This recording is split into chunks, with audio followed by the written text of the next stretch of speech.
Madame, monsieur, bonsoir. L'actualité de ce mercredi 4 avril, c'est un scénario que certains auraient préféré voir dans un mauvais film, la fermeture temporaire du seul cinéma de Romilly, l'Éden, ouvert depuis 28 ans. Il devrait subir des travaux, comme l'indique la mairie. Mais hier soir, 200 manifestants ont fait part de leur inquiétude pour l'avenir de l'établissement. Explication dans ce journal. La vente à domicile, nouvelle Eldorado de l'emploi pour les femmes notamment, c'est ce que semblent démontrer des chiffres nationaux. Ce matin à Barberet, une formation de vendeuse avait lieu à l'aéroport. L'occasion d'en savoir plus sur ce secteur et d'en observer les limites éventuelles. Avant de s'y baigner ou d'y pagayer, la Seine doit être nettoyée et protégée. Un message écologique adressé ce week-end lors de l'opération Seine de ménage sur plusieurs sites de l'agglomération troyenne. Dans le cadre de la semaine du développement durable, les déchets récoltés montrent qu'il y a encore du travail. On en reparle tout à l'heure.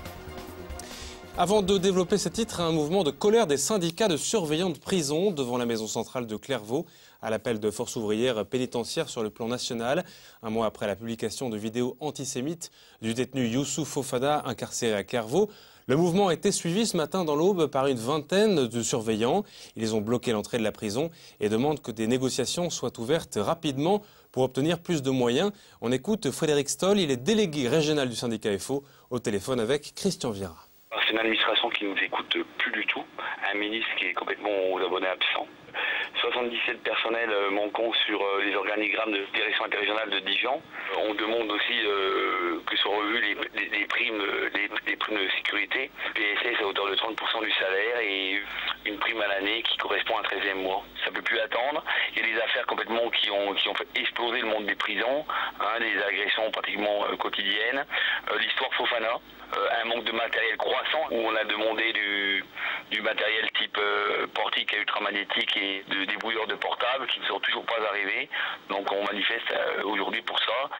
Et les syndicats ne comptent pas s'arrêter là. Le mouvement pourrait prendre de l'ampleur dans les jours qui viennent. C'était peut-être la dernière séance au cinéma Eden de Romilly. Hier soir, la municipalité propriétaire du bâtiment a décidé de le fermer temporairement pour des travaux de mise aux normes numériques, mais aussi à cause du dépôt de bilan de l'association gestionnaire lié à l'absence de subvention de la mairie.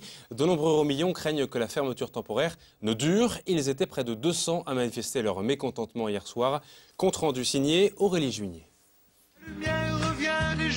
La devanture du cinéma L'Éden paraît bien vide. Seuls 2 films sont à l'affiche et encore, ils risquent de ne jamais être projetés. Le maire a décidé une fermeture temporaire du cinéma de Romilly-sur-Seine. Pour s'opposer à cette mesure, les fidèles de l'Éden sont venus nombreux hier soir. Toutes générations confondues, cette décision touche les Romillons. Moi, ça fait mal au cœur de voir ça. Avoir fait des réalisations pareilles et puis aujourd'hui que c'est saboté, c'est une honte de voir ça. C'était un beau lieu, c'était convivial, c'était à la portée de tous. Le cinéma est très important pour mes élèves et le déplacement qui est prévu éventuellement sur la base aérienne est une catastrophe parce qu'on ne pourra plus amener les élèves. Complètement écœurée, puis j'ai vraiment envie de pleurer parce que ça fout Romilly en l'air. On n'a plus de piscine, on n'a plus rien. Ces quelques 200 manifestants répondaient à l'appel du collectif de défense du cinéma Eden. Ils critiquent une fermeture injustifiée. Il nous a dit que c'était pour travaux. Or, vous le voyez, ce cinéma fonctionne. Il y aura une dernière séance ce soir. Il n'y a aucun... on ne peut pas dire qu'il y ait des travaux particuliers qui nécessitent une fermeture. Le numérique, il peut être installé salle par salle. Cela prend au maximum 2 ou 3 jours. Donc, il n'y a absolument rien qui nécessite une fermeture de plusieurs semaines. C'est pour ça que nous sommes particulièrement inquiets. L'Éden devrait ouvrir de nouveau, géré par la municipalité, mais les Romillons présents y croient peu. L'Éden est le seul cinéma d'art et essai dans l'Aube. Il a été inauguré par François Truffaut. Il a vu défiler de nombreux réalisateurs et acteurs, comme Jean-Paul Belmondo en 2009. Pour les employés du cinéma, cette fermeture est synonyme de licenciement, mais aussi de la fin d'une époque. C'est un sentiment de tristesse. Un peu d'amertume et puis surtout quand on a le sentiment d'avoir le travail accompli. Voilà, on ne comprend pas bien ce qui nous arrive. Je ne veux pas y croire. Ça fait 17 ans que je suis là, 6 ans en tant que directeur. J'imagine même pas une seconde que ça puisse être la dernière fois que je mets les machines en route ce soir. L'avenir de l'Éden reste aussi obscur que ces salles, mais les défenseurs veulent croire malgré tout en une happy end. Je ne dis pas que ce soir c'est une fermeture définitive, c'est un mauvais coup, mais vous voyez que la population romillienne elle est très accrochée à son cinéma et il n'y a aucune raison d'envisager une fermeture définitive. 3 films étaient à l'affiche hier soir. Exceptionnellement, les places étaient vendues 4 €. Plus de 100 personnes sont venues assister à cette possible dernière séance. Et la mairie romillienne nous a confirmé ce soir qu'elle allait proposer de mettre en place une régie municipale pour ce cinéma. Et elle espère bien le rouvrir d'ici 1 mois. Quant au multiplex, il devrait bien ouvrir d'ici 2015. On entendra sur le sujet le maire de Romilly dans notre édition de vendredi. La solidarité est en marche au profit des employés de Sodi Médical. Depuis le début de la semaine, plusieurs entreprises auboises ont décidé de collecter des fonds pour aider les 52 salariés de Plancy-l'Abbaye à affronter la vie quotidienne. Salariés sans salaire depuis plus de 6 mois. Ainsi aujourd'hui, Meffro et Petitjean ont organisé des quêtes à la sortie de l'usine. Un geste concret organisé par les syndicats, les comités d'entreprise. Écoutez, l'un des membres du CE de Petitjean et l'une des salariés de Sodi Médical touchés par ce geste. C'est un geste de solidarité simplement déjà et puis on a commencé déjà il y a une paire de mois et puis il faut que ça continue et puis on a essayé de faire en sorte que les autres CE nous suivent. On a fait un inter-CE, il y a une bonne quinzaine de CE qui nous suivent à l'heure actuelle et on ne va pas s'arrêter quoi, c'est tout. Donc nous sommes vraiment inquiets pour leur futur et puis inquiets pour le futur d'autres entreprises qui peuvent subir le même sort. Ça fait chaud au cœur que depuis quelques mois, le comité d'entreprise de chez Petitjean nous suit. C'est grâce à eux qu'il y a la semaine de la solidarité. Ils ont emmené derrière eux 15 autres comités d'entreprise et de savoir les gens se mobiliser. Là, on se dit, il y a des gens qui ne nous oublient pas. Et ça fait chaud au cœur. Vous ne pouvez pas savoir à l'heure actuelle qu'un peu d'humanité, ça fait du bien quand même. À propos d'emploi et de salaire, justement, la vente à domicile serait-elle le remède miracle pour certaines femmes sans emploi notamment? Il semble que oui, si l'on en croit les vendeuses en formation aujourd'hui dans un hôtel de Barberet, alors qu'en 2010, le Pôle emploi et la Fédération de la vente directe ont conclu un accord pour créer 100 000 emplois en 3 ans en France. En moins de 2 ans, la Fédération a rempli les 3/4 de son objectif, avec en outre des salaires attractifs malgré quelques limites. Alors quels sont donc les ingrédients du succès? Élément de réponse avec Christian Vira. Comme chaque mois, ces vendeuses à domicile se réunissent pour s'exercer avec de nouvelles recettes de démonstration. Pain de poulet à la biomatique dans le tout feu tout froid en superposition avec le gâteau caramélisé au biscuit rose de Reims. C'est pour faire vendre le produit qu'on cuisine. Près de 60 ustensiles de cuisine sont proposés uniquement via la vente à domicile. Roselyne s'est lancée dans cette voie il y a 5 ans. Moi, d'origine, je suis comptable.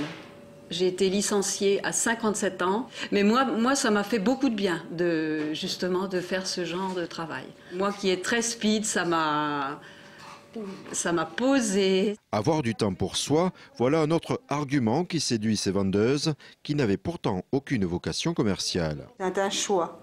Ça m'a permis d'élever mon enfant, ça m'a permis de m'occuper de mon foyer, de faire plein de petites choses à côté. Je ne travaille quand même pas tous les jours, je travaille à peu près une dizaine de jours par mois. S'il n'existe pas de statistiques, la vente à domicile est un secteur qui recrute. Ici, chaque vendeur perçoit une commission de 15 à 30% sur le chiffre d'affaires. Evrard Chantal 5941,60, Bar Chantal 5007. Oui, ça peut être des salariés, un complément de salaire ou un salaire. Donc c'est quand on a envie, quand on veut, et suivant ce qu'on a envie de gagner. Si je fais 5 cours, des très bons cours par semaine, je peux gagner 1 000 € net. C'est quand même sympa. C'est quand même sympa et ça va vite. Et je travaille que 5 jours dans le mois. Ces produits d'origine allemande sont vendus uniquement via ce biais. Ici, par rapport à un commerce classique, il n'y a pas de frais de pas de porte ou de stock. Les commerçants laissent le libre choix à leurs clients. Il y a des clientes qui ont été démarchées, qui viennent après me poser la question. Il faut savoir que quelqu'un qui vend des produits à domicile, la société, c'est parce qu'elle ne peut pas rentrer dans un commerce spécialisé ou dans la grande distribution. Pourquoi? Parce que bien souvent, leurs produits valent plus cher que ce que ça vaut. Je vends aussi des casseroles de marque allemande de qualité similaire et pratiquement moitié moins cher. Je veux dire, c'est acceptable. Chacun fait son commerce comme il veut. Malgré ces réserves, aujourd'hui, l'Aube compte 2200 vendeurs à domicile, un nombre croissant. En 2 ans, 340 Aubois ont choisi de se lancer eux aussi dans ce type d'activité. La semaine du développement durable se poursuit dans le département avec cette année encore des actions concrètes dans le domaine. Parmi elles, l'acquisition de scooters électriques Made in Aube pour le déplacement des agents et des élus de la ville de Pont-Sainte-Marie. Des scooters réalisés donc par une société Marie Pontaine qui ont été remis hier matin en même temps que la signature d'une charte écologique en mairie. Les explications du maire de Pont-Sainte-Marie, Pascal Landrea. L'objectif, c'est aussi que l'ensemble des collègues de l'agglomération, du département, voient cette action, cette expérience et puissent utiliser eux aussi dans leur service des scooters électriques, puisque je le rappelle, nous avons de nombreux déplacements à l'intérieur de la ville, donc des petits kilométrages. Et donc l'idée, c'est qu'effectivement, nous soyons moins polluants au niveau des gaz à effet de serre, mais aussi par rapport au bruit, puisque bien sûr, nous allons éliminer le bruit de la ville. Nous allons aussi signer une charte éco-responsable avec l'ensemble des chefs de service de la ville. Par contre, là, sur des engagements sur les transports, mais plus largement sur les consommations de papier, d'énergie, etc., etc. Donc tous les gestes citoyens de la vie courante que l'on peut retrouver dans l'entreprise ou dans une collectivité. Et malgré les actions de prévention maintes fois répétées sur ce thème de l'environnement, il reste encore beaucoup à faire pour changer les mentalités car les déchets continuent de se faire une place de choix dans les sites inappropriés pour tenter de nettoyer la Seine. Une opération à la fois ludique et écologique baptisée Seine de ménage a eu lieu le week-end dernier dans l'agglomération troyenne. À l'initiative des mairies concernées et du Grand Troie, ils étaient plusieurs dizaines à récolter les déchets sur la Seine à bord d'un canoë-kayak. Reportage embarqué, Cyril Tavernet. Des canettes de bière, des plastiques, un pneu, une couverture. Les volontaires au nettoyage de la Seine ont ramassé toutes sortes de détritus éparpillés sur les rives de Seine. En quelques minutes, ils ont rempli des dizaines de sacs poubelles. Ça, c'est les bons pêcheurs qui sont soigneux de la nature. Sac d'amorçage, ça se dit pêcheur.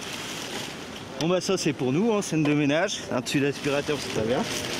C'est dommage, c'est les personnes qui, je pense, qui participent, en fait, elles sont déjà sensibilisées à ce problème et elles ne jettent pas des choses dans la nature. Et puis les personnes qui jettent les choses, je ne pense pas qu'elles vont venir ce matin nous aider. Et voilà, c'est un petit peu dommage, quoi. J'aime bien aller me balader, oui, par contre, souvent je vois quand même pas mal de cochonneries autour. On voit pas mal de saleté et je trouve ça très important pour l'environnement de nettoyer autour de la Seine. Équipés de canoës et kayaks, ces faits du ménage ont passé leur dimanche à rendre la Seine plus propre. L'opération Seine de ménage est une première. Elle s'inscrit dans la semaine du développement durable.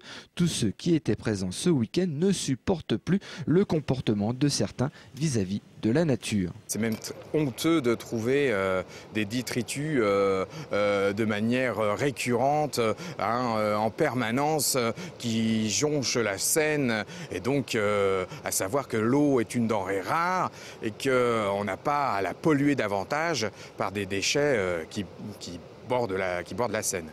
C'est le comité départemental de canoë-kayak qui a fourni les canoës. Tout au long de l'année, ses membres pratiquent loisirs et sports sur les cours d'eau au bois, à l'image de Catherine, membre du comité, forcée de constater que la Seine est loin d'être propre. Bon, la qualité de l'eau s'est quand même améliorée, mais donc la pollution visuelle, elle est quand même importante. C'est-à-dire, oui, les déchets en tout genre qui ne devraient pas être dans la Seine, ça c'est regrettable. Et surtout, ce qui abîme le paysage, bien que ça ne soit pas très grave, c'est les nombreux sacs plastiques de toutes les couleurs, des bleus, des roses, des blancs, qui évidemment s'accrochent dans les branches des arbres, qui sont très longs à se dégrader. Et donc tout le long de l'année, on a l'impression d'un espèce de sapin de Noël de plastique sale qui jalonne la rivière. Bon, plus des voitures qui n'ont rien à y faire, des glacières, des extincteurs, des frigos, voilà. Tous les déchets trouvés ont été apportés en déchetterie. En tout, 300 kilos ont été ramassés sur 2 sites, Fraffort et La Moline. Une autre opération de nettoyage devrait avoir lieu cet été sur d'autres sites de la Seine. Et c'est la fin de ce journal. Les prévisions météo départementales de saison, c'est dans un instant. Demain dans le JT, on reviendra notamment sur le meeting du Parti Socialiste dans l'Aube, à la Maison pour tous de Sainte-Savine, en présence d'Henri Emmanuelli. Meeting qui a débuté à 19 h ce soir dans le cadre de la présidentielle. Très belle soirée à tous et à très bientôt.